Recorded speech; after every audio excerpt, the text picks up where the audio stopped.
KMLA ke East Shillong ka kong Amprin Lingdok lapan pau ya ka jing so khia jor halor ka jingja shapnia ki khana hak ni ki sngi ka mentri baram ka lapan pau ba ka de ka jingja ka ba pen khuslai ki long ka me kumaka bat ka ba mla shu ban batai ya ka jingta kani ka jingkran ka mentri ka long hadien ba arngut ki khana red na nongra ki la shapnia dusman bat ko we hari bhai kadai ka jingja ka bam laban pediang bat laban thekti mano hindrai dei bandon ka je trai lang da baro man rading khong ya ka jing sniu habakran man ta ka sngi ka lapan pau ka jing so khya jor halor ka jing jele ki kam thombor ya ki khana ki kan thei ha ka ni ka jalla bat ka long ba ka an ka dei ban le da ka patinge klem jing ma ki ba don ki ban penyo ya ka hok jong ki ba long lang ka nya. This is a very distressing time for mothers, and I am no different from any mother. And it has become such a bad coincidence, back to back, one incident happening, then another incident happening. I don't know. It is correct to say that action has to be taken.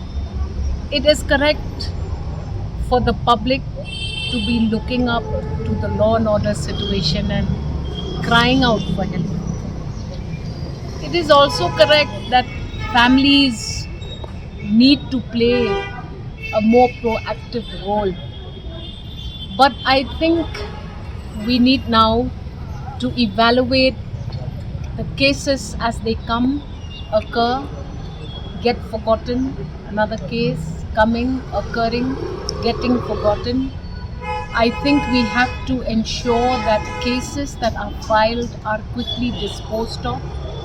There should be a seen reassurance for public that any perpetrators of crime will be dealt with stringently, and we have to start working on this.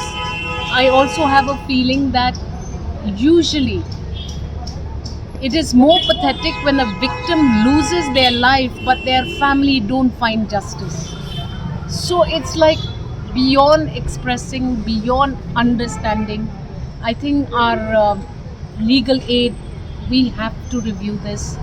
When I was with the law department, we had talked about this on several platforms. I had several review meetings with the officers. How do you ensure that the most underprivileged or illiterate citizen has access to this justice? So this is something that we as a government will have to mull, and we'll have to take cognizance of this growing numbers of crimes against the children. It's unacceptable. We have to not wash our hands, but we have to have a collective responsibility, starting with government first, making sure that the criminals are dealt with, cases are disposed of at the earliest, and criminals are dealt with stringently. Because I still remember with a sense of still feeling that great sense of loss when the two children were killed by their father just 3 years, 2 months back. There was so much hue and cry, but I am given to understand that justice also has not been delivered to this poor mother who continues to be traumatized by the incident. I have more time now. I will give this some of my attention, and we will try to give suggestions to government to ways and means to handling this, dealing with grief. So many of these victims, their family aren't still able to come to terms with grief. How are we helping our citizens to attend to the grief that they feel? So these are few things that immediately come to my mind. And in the meanwhile, really, I feel so saddened that another 13-year-old girl has been found in the forest when she didn't come back from her school.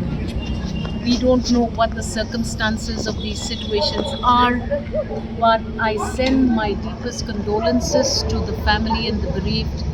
And I want to assure you that we are as and equally concerned on this rampant growth of crimes against innocent children.